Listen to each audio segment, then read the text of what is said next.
وہ حرف راست کے مجھ کو سکھا گیا ہے جنوں، خدا مجھے نفس جبرائیل دے دکھا۔ موت اس کی ہے کرے جس کا زمانہ افسوس۔ کیفی آدمی کے شعر کا یہ مصرع، تم جیسے گئے ایسے بھی جاتا نہیں کوئی، یوں لگتا ہے امیر العظیم جیسے لوگوں کے دنیا سے رخصت ہونے پر ہی لکھا گیا تھا۔ کچھ لوگ معاشرے کا عطر ہوتے ہیں، جاتے ہیں تو اپنی خوشبو بھی ساتھ لے جاتے ہیں۔ اب ایسا کون ہوگا جس کی مسکراتی آنکھیں دلوں کو سکون بخشتی تھیں؟ کون ہوگا جس کا محبت سے گلے ملنا ساری کلفتوں اور پریشانیوں کو دور کرتا تھا؟ میرے ساتھ تو المیہ یہ ہے کہ امیر العظیم کے ساتھ میری آخری یاد ان کا وہ معانقہ ہے جنہوں نے جیل کے دروازے سے باہر نکلتے ہی اپنی منتظر باہوں کے ساتھ مجھے اپنے حصار میں لے لیا تھا۔ ملتے ہی ان سے جاتی رہیں کلفتیں تمام۔ کیسا مرم تھا وہ شخص، ہر کسی کے درد میں تڑپنے والا، کسی کی مصیبت سن کر بے چین اور مضطرب ہو جانے والا۔ میں پنجاب یونیورسٹی سے نکلا اور وہ داخل ہوا۔ اسٹوڈنٹس یونین کا زمانہ تھا جس کی واحد فاتح اسلامی جمعیت طلبہ ہوا کرتی تھی۔ پورا معاشرہ بگاڑ کے جانب رواں اور کالجوں یونیورسٹیوں میں چند دیوانے گنبد رسول سے ایشیا سبز ہے کے پرشور نعروں سے ایوانوں کو لرزاتے ہوئے نظر آتے تھے۔ کمیونزم اور سوشلزم روح اثر بنی ہوئی تھی۔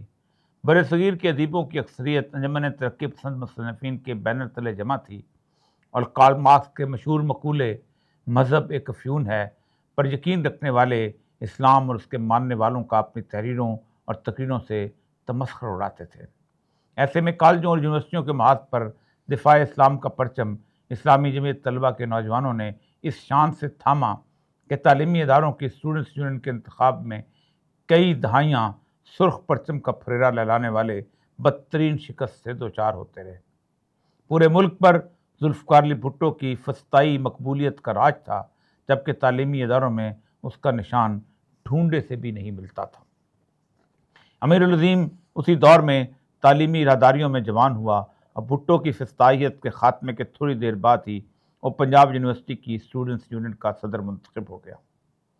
اسلامی جمعیت طلبہ کے نوجوانوں نے بھی اسے اپنا ناظم اعلیٰ چن لیا۔ ضیاء کی فریب زدہ حکومت، جس نے آغاز میں اسلام کا لبادہ اوڑھ کر لوگوں کو گرویدہ کرنے کی کوشش کی تھی، اس کا پہلا وار تعلیمی اداروں میں اسٹوڈنٹس یونین کے انتخابات کا خاتمہ تھا۔ جو کام ایوب خان سے لے کر بھٹو تک کوئی نہ کر سکا، وہ ضیاء الحق کے مبارک ہاتھوں سے ایسا سرانجام پایا کہ آج تک کوئی حکمران اسے بحال کرنے کی جرت نہیں کر سکا۔ ہر آنے والا اسلامی جمعیت طلبہ کے سنہری اور مقبول دور سے خوفزدہ نظر آتا ہے۔ امیر العظیم کی قسمت دیکھیے کہ اسے اسی ضیاء الحق کی آمریت کا سامنا کرنا پڑا۔ وہ دور جب بڑے بڑے امامے اس کے سامنے رکوع و سجود کی حالت میں تھے، اسٹوڈنٹس یونین کی بحالی کی تحریک کا یہ سرخیل امیر العظیم قید و بند کی صعوبتیں برداشت کر رہا تھا۔ اس جدوجہد میں اس کے ساتھ نہ جمہوریت کی بحالی والے نظر آتے تھے اور نہ ہی نفاذ اسلام والے۔ جیل کا دوران اس کے تعلقات میں عجیب وسعت آئی۔ اس کے حلقہ اثر میں مشرقی پنجاب اور پاکستانی پنجاب کی سکھ برادری کے لوگ شامل ہو کر ایسے گرویدہ ہوئے کہ وہ اگر کہیں امرتسر کے دربار صاحب کے گرودوارے میں جا نکلتا تو اسے آنکھوں پر بٹھا لیتے۔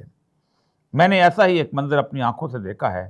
کرتارپور کا سنگ بنیاد رکھنے کی تقریب میں جانے کے لیے میں امیر العظیم کی گاڑی میں سوار ہو کر لاہور سے روانہ ہوا۔ ہم وقت سے بہت پہلے وہاں پہنچ گئے۔ کرتارپور کے گرودوارہ کے وسیع و عریض رقبے کے باہر مسجد میں نماز پڑھی تو سکھوں کو ہماری آمد کا علم ہو گیا۔ پھر کیا تھا کہ سب کے سب ایک ہجوم عشاق کی صورت اس پر ٹوٹ پڑے۔ تقریب ختم ہوئی، عمران خان سمیت بڑے مہمان چلے گئے تو سکھ ہمیں ایک الگ سے کمرے میں لے گئے جہاں گرودوارہ کے انچارج رہتے تھے، اور یوں آہستہ آہستہ بھارت سے آئے سکھ امیر العظیم سے دکھ سننے اور دکھ سنانے کے لیے ایک جھمکٹے کی صورت آنے لگے۔ یہ وہ دور تھا جب مولانا فضل الرحمان سمیت اکثر علماء نے عمران دشمنی میں کرتارپور کی تعمیر کو قادیان کے لیے ایک نزدیکی راستہ کے حوالے سے جھوٹ بولنا شروع کیا تھا۔ میں چونکہ جنوری 1916 میں بھارت کے سفر کے دوران اچانک قادیان جا نکلا تھا، اس لیے مجھے علم تھا کہ جھوٹ ہے اور بہت ہی گھٹیا جھوٹ۔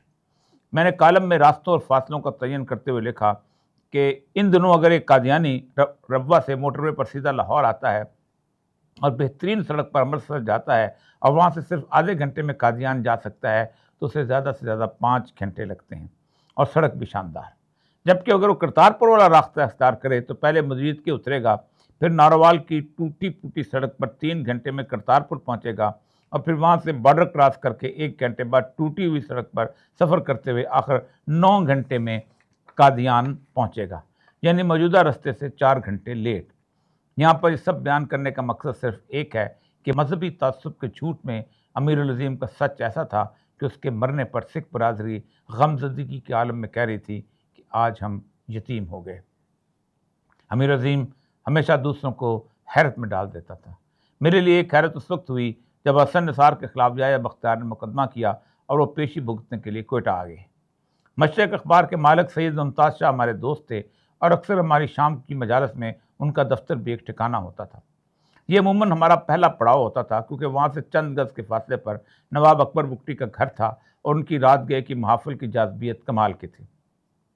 ایک دن میں مشرق اخبار کی سیڑھیاں چڑھ کر ممتاز شاہ کے حجرہ خصوصی میں داخل ہوا تو ممتاز شاہ اور حسن نثار کی محفل شب زندہ دار سجی ہوئی تھی اور ان کے ساتھ تیسرا فرد امیر العظیم تھا جو حسن نثار کے مقدمے کی پیشی میں صرف اس کا ساتھ دینے کے لیے لاہور سے چل کر وہاں آیا تھا۔ حسن نثار سے محبت کا رشتہ تو پہلے سے تھا ہی، لیکن امیر العظیم سے اس دن سے میرا عقیدت کا رشتہ استوار ہو گیا۔ نظریاتی اختلاف اپنی جگہ، لیکن انسان کی عظمت اور اس کا احترام میں نے امیر العظیم سے سیکھا۔ نہ صرف یہ کہ اس نے صرف حسن نثار کا ساتھ دینے کے لیے کوئٹہ کا سفر کیا، بلکہ کون سا ایسا نظریاتی یا سیاسی مخالف ہوگا جس کے دل میں امیر العظیم کا احترام زندہ نہ ہو۔ ضیاء الحق کی ایما پر نواز شریف نے جمعیت کا زور توڑنے کے لیے مسلم اسٹوڈنٹس فیڈریشن کو کالجوں میں اتارا تھا، جس کا سرخیل خواجہ سعد رفیق تھا، لیکن جن لوگوں نے ان دونوں کو آپس میں بغل گیر ہوتے دیکھا ہے انہیں انسانی شرافت و عظمت کردار کا یقین آ جاتا ہے۔ اردو ادب میں کسی کے رخصت ہونے پر جتنے بھی نوحے لکھے گئے، مرثیے پڑھے گئے، اشعار قلم بند ہوئے، اس کے جانے پر ایک ایک کر کے سب یاد آ رہے ہیں۔ تم کیا گئے کہ روٹھ گئے دن بہار کے، ایک شخص سارے شہر کو ویران کر گیا، عمر بھر کا جاگنے والا پڑا سوتا رہا، موت اس کی ہے کرے جس کا زمانہ افسوس۔ ایسے بے شمار اشعار ذہن میں آتے ہیں اور آنکھوں سے آنسو رواں ہو جاتے ہیں۔ یوں تو سچ ہے بقول بہادر شاہ کی سب اس زمین پہ خاک میں جانے کو آئے ہیں، لیکن امیر العظیم کے بارے میں اتنا یقین تھا کہ وہ میری موت کا انتظار کرے گا۔ وہ مجھ سے کم عمر تھا، جیسے جیل کے پھاٹک پر میرے استقبال کے لیے کھڑا تھا ویسے ہی وہ مجھے قبر میں اتارنے کے لیے بھی کھڑا ہوگا، لیکن شاید اسے کچھ لوگوں کی عالم بالا میں ملاقات کی جلدی تھی اور اسے کچھ لوگوں کا وہاں آمد پر استقبال کرنا تھا، اس لیے ہمیں چھوڑ کر جلد چلا گیا۔ زمین کا رزق ہوا، زندگی کا عطر تھا، پیوند خاک ہو گیا، اور آج ہم جیسے تنہا رہنے والوں کی کیفیت جو نیلیا کے اس شعر جیسی ہے، اس گلی نے یہ سن کے صبر کیا، جانے والے یہاں کے تھے ہی نہیں۔ وہ حرف راست کے مجھ کو سکھا گیا ہے جنوں، خدا مجھے نفس جبرائیل دے دکھا۔